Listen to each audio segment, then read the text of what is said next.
அனைவருக்கும் வணக்கம்.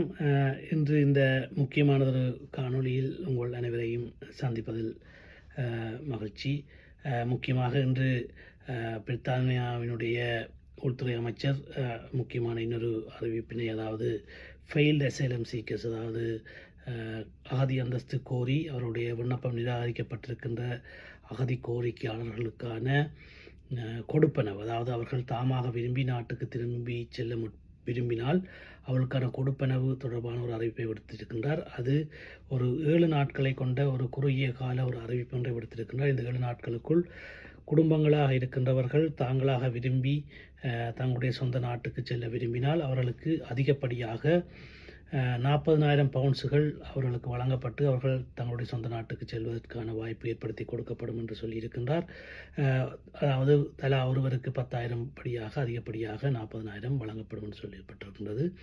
இது அடுத்து வரும் 7 நாட்களுக்குள் அவர்கள் அந்த தீர்மானத்தினை மேற்கொண்டு தாங்கள் நாட்டுக்கு திரும்புவதாக அறிவித்தால் அதற்கான அந்த ஏற்பாடு வழங்கப்படும் என்று சொல்லப்பட்டிருக்கின்றது. இது தொடர்பான பல்வேறு அரசியல் கட்சிகளும் பொது அமைப்புகளும் கண்டனங்களையும் தம்முடைய கருத்துக்களையும் பதிவு செய்திருக்கிறார்கள். குறிப்பாக போதிய கால அவகாசம், அதாவது சட்ட ரீதியான ஆலோசனை பெற்றுக்கொள்வதற்கு கூட அந்த குடும்பங்கள் தங்களுடைய வாழ்க்கைகளை மீள அமைத்துக் கொள்வது தொடர்பான ஆலோசனை பெற்றுக்கொள்வதற்கான கால அவகாசம் வழங்கப்படாமல் குறுகிய அந்த 7 நாட்களுக்குள் அவர்கள் தீர்மானம் மேற்கொள்ள வேண்டும் என்று சொல்லி இருப்பது மிகவும் கண்டனத்துக்குரிய என்று கூட கருத்துக்கள் பதிவிடப்பட்டிருக்கின்றது. அந்த வகையில் எனது ஒரு கிளையண்ட்டுக்கு, அதாவது எனது ஒரு வாடிக்கையாளருக்கு கூட இவ்வாறான மெசேஜ் ஹோம் ஆஃபீஸிலிருந்து வந்திருக்கின்றது. அதாவது உங்களுடைய அகதி கோரிக்கை நிராகரிக்கப்பட்டிருப்பது என்பது எமது ஆவணங்களிலே தெரிய வருவதனால் நீங்கள் விரும்பினால் இந்த 10,000 ரூபாயை குடும்ப உறுப்பினர் ஒருவருக்கு 10,000 ரூபாய் எடுத்துக்கொண்டு நீங்கள் உங்களுடைய சொந்த நாட்டுக்கு திரும்பி செல்லலாம் என்ற அந்த செய்தி வந்திருக்கின்றது.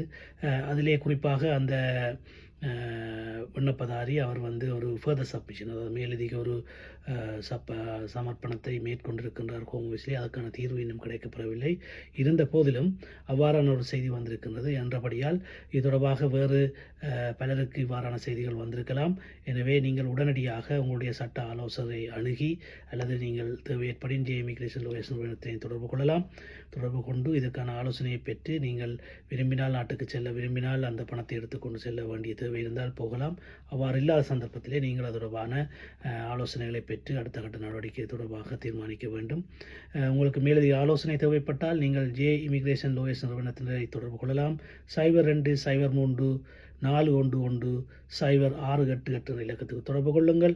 அவ்வாறு இல்லாத சந்தர்ப்பத்திலே நீங்கள் Peel House suite 101H 3444 London Road Morden SM45BT என்ற முகவரியில் அமைந்திருக்கின்ற இமிகிரேஷன் லோயர்ஸ் நிறுவனத்துடன் தொடர்பு கொள்ளலாம். தொடர்பு கொண்டு இது விடயம் தொடர்பாக மேலதிக ஆலோசனைகளையும் மேலதிக தகவலையும் பெற்றுக்கொள்ளக்கூடிய இருக்கும். எனவே இது மிகவும் முக்கியமான ஒரு விடயம். குடும்பங்களாக இருப்பவர்கள் தாங்கள் விரும்பி தங்கள் சொந்த நாட்டுக்கு செல்ல விரும்பினால் அதிகப்படியாக 40,000 பவுனை பெற்றுக்கொண்டு நாட்டுக்கு செல்ல முடியும். இல்லாவிட்டால் அவங்களுடைய அந்த அகதி கோரிக்கையை தொடர்ச்சியாக நீங்கள் ஹோம் ஆஃபீஸுடன் மேலதிக விண்ணப்பங்களையும் மேலதிக ஆவணங்களையும் சமர்ப்பித்து அதனை மீள் பரிசீலனைக்கு உட்படுத்த முடியும் என்று கூறிக்கொள்கின்றேன். நன்றி, வணக்கம்.